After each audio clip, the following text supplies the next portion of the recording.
Hi, this is Dr. Mark Sehl for it's Thanksgiving. I wasn't intending to do a video today, and then I said, well, I just thought about I'm going to do a video. So it's Happy Thanksgiving to everybody. And two things spurred me on to do it. I have this shirt on here. It says "Relax." You can't see it probably, but anyway, I got it when I went to Italy, and on the first trip of Italy from Venice to Rome, I lost my big bag, and I thought, oh my God, what am I going to do? Got very nervous. Anyway, long story short, I thought that it was recovered at the station where I left it, and I was very lucky. So, but anyway, this T-shirt, I ran around like mad that night, trying to see what I was going to wear because I bought, everything was going practically except for this other bag. But anyway, long story short, I bought these inexpensive T-shirts, and I was cool. I mean, I thought that was like the worst thing that could happen. Well, didn't, and my bag was recovered. But it's hard to relax, and I just saw this saying, affirmations, don't strive for love, be it, as if it was that simple. And that's the problem. Things are not that simple. And maybe I could be sharing the optimistic side. Yes, just be love. Just don't strive for it. So I guess that what means if you're trying too hard, something is not going to be there, but if you wait, it'll come to you. So there's a lot of meanings that you could apply to that. But I think it's much harder that we think to have a life that's fuller and better by simply reading something and saying, just be it.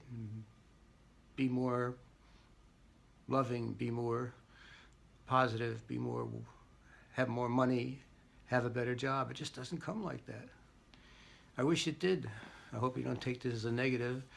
To me, it's a positive because saying that it's difficult we have difficult lives. They're very complicated. And then I saw another vid where this woman was bouncing back and forth on a couch, back, forth, back, forth, back, forth. So her point was like, life is full of the opposites. Everything is the opposite in some ways. Love and hate is a very good example. If we really, if we love, we're gonna hate. It's inevitable. If you let yourself be vulnerable, there's a problem down the road because that's just gonna happen. But if you don't let yourself be vulnerable, you're not gonna live fully. So it's always a yin and a yang. It's like, so that's what psychotherapy is about, trying to help you put all the different disparate aspects of yourself together into one whole human being. But many of the things we don't want to know about ourselves because they're difficult, they're very difficult. I just read something too about the synthetic function of the ego, which I forgot about that a long time ago. It's the ego and the mechanisms of defense, but there is a synthetic function, and I know what it is, but I just forgot about it. So by seeing the name, I remembered that it's a task, a developmental task to integrate the two aspects of the people who raise us. We see them as kind and then very angry. We see them as very loving and attentive and then very indifferent and sometimes physically and emotionally abusive. So the synthetic function of the ego is trying to bring those two things together in one person, most likely either the mother or the child, and the people who raise us, and we form ourselves in relationship to their teachings and their example. Nurture versus nature. It's really nurture for the most part. So we have all these disparate things, and we tend to project them into the outside. And the more we project them and don't accept them as part of us, then we are lost. Because it may not be nice to see yourself as sometimes sadistic, but if you can't see that, you can't see the other side of yourself, which is also often loving. It's hard to relax, and the shirt says, I got on this, the T-shirt says, relax. So I just met somebody who I'm going to be beginning to work with, and he can't relax. It's very sad. He's going to have a weekend, and he is not going to be able to enjoy it because there's so much tension and anxiety within him. You know? So take that, give him an affirmation or show him a sign, like you see on many of these, things that pop up.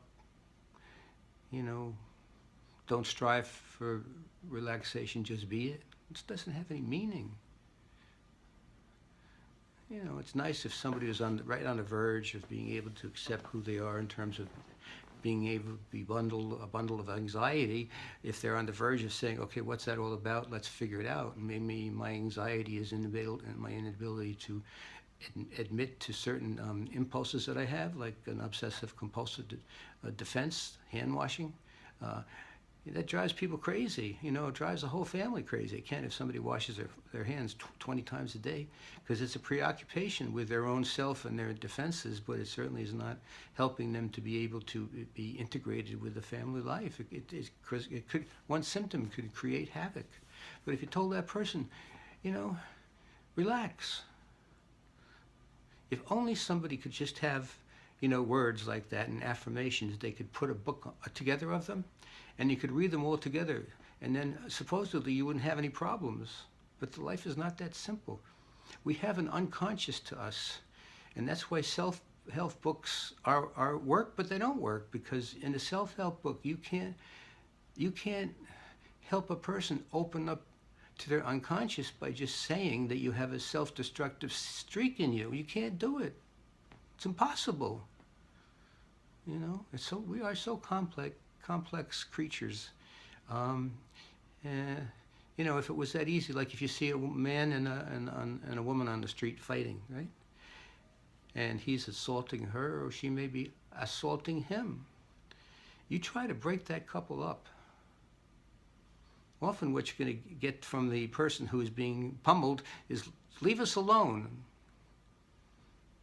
She doesn't want to separate, or he doesn't want to separate from her. They are used to this familiarity that's been with them for most of their life, most likely starting very, very young, abuse and attack. That's what's familiar to them. You can't hold up a saying to them and say, don't do that, or love yourself, or love each other. Only if life was that simple. It doesn't have to be. I mean, if you can go to a place like, see a person like myself or another therapist, and begin to talk freely about, well, you might not be able to talk freely, you just get there, because nothing's going to happen until you get there, and you don't have to talk at all. Actually, that's what I think. You don't have to talk. You don't. If you don't want to, and that's the freedom of being in therapy. You're not going to be thrown out if you don't talk. If you can't find words. Sometimes people can't find the words to put to what they're feeling. Most often, people don't know what they're feeling.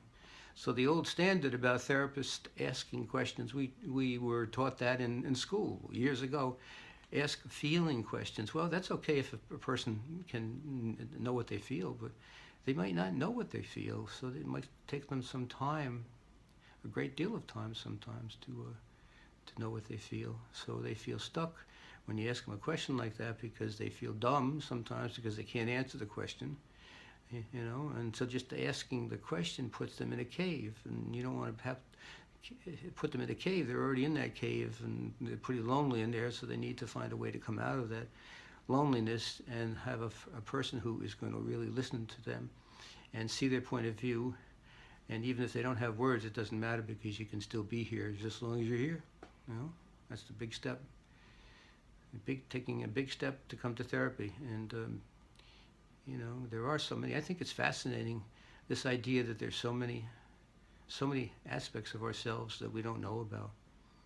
Maybe you might find that, I don't know why you would find that silly, but maybe it just seems silly because until people experience it, and I'm sure many of them you have, because you're in bed in therapy and you found out things about yourself that you weren't really prepared to find out, but they're helpful once you do.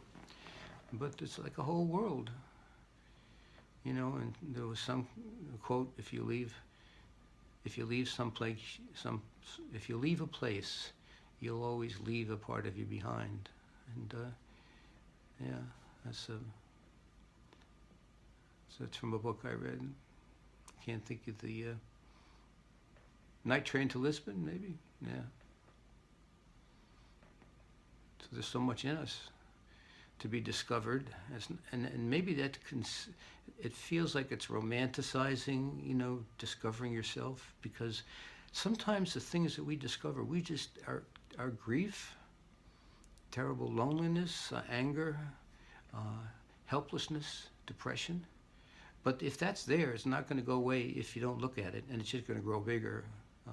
I told the story of the woman who I met who was very extremely depressed, and she tried to kill herself 7 times, and she began to work with me, and I was different than the other experiences she had, mostly shock treatments. That was so. Anyway, the reason why she was depressed was her mother could never say hello to her when she came home. She never would say, "How was your day?" No interest. She wasn't able to. She was limited. She was drunk usually in the morning. And, so that's what we have in us. The only reason I helped her was I listened a lot, and I was able to take the feeling of depression. If you're with somebody, you need to be able, as a therapist, to absorb the feeling and live with it, because no one else could. It's hard to live with a mother with depression like that, because it's like almost catching. You can feel it. It's palpable. But a therapist needs to be trained to live with all different kinds of feelings and be able to tolerate them, because no one else has been able to tolerate them, and particularly hear about them, how somebody's badly, how's they're feeling about things in life. And it's a tough life we have. There's so many stressors and things to contend with. Much more, I think. Well, there have always been things to contend with.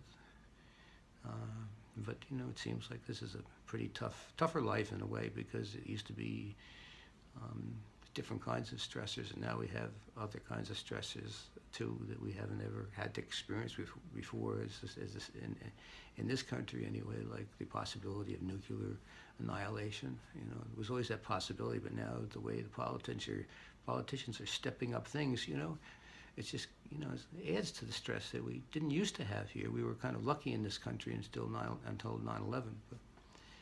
But anyway, stress we have from inside. It's not just because of the external politics. It's because we have in us so many different things that we haven't explored, but get in our way and create depression, anxiety, difficulty in keeping a good job, finding a good job, self-destructive inclinations to find people who don't treat us very well. These are all mostly, I wouldn't say so much unconscious, because we know about them, but we don't know how to deal with them and change things. Yeah, so with these thoughts, I'm trying to positively end with this Thanksgiving that there is a way, and there's a way out, and the way out is the way in, for you to start looking at yourself and knowing that there is some reason why you're in a predicament. There is some reason. It's not just because of fate that dealt you a bad card, So, and that's hopeful that you can do something about yourself, because there's more to you than you realize, and there's more hope to you than you realize. But in order to get that hope, you need to live with the hopelessness and be able to talk about it and to live through it. That sounds trite, doesn't it? But I really believe that with all my heart. Therapy for the heart, that you need to live with the feelings, as difficult as they are, if you can. But first you have to learn to live with them, because often we have not been able to have that experience of that we can tolerate ourselves and our feelings in a safe place with another person who is interested in hearing all about it. Okay, so I'm going to sign off. This is Mark Sehl. It's not Tuesday, it's Wednesday, for the YouTube channel Therapy for the Heart. And I'll tell you when I publish it which talk it is. It's up in the 50s, something like that, 55, 54, something like that. So happy for that Thanksgiving. Thanks for listening. Email me if you want at marksehl@gmail.com. My website, marksehl.com. And if you're open to writing, if you want to have a consultation, let me know. All right. Bye-bye.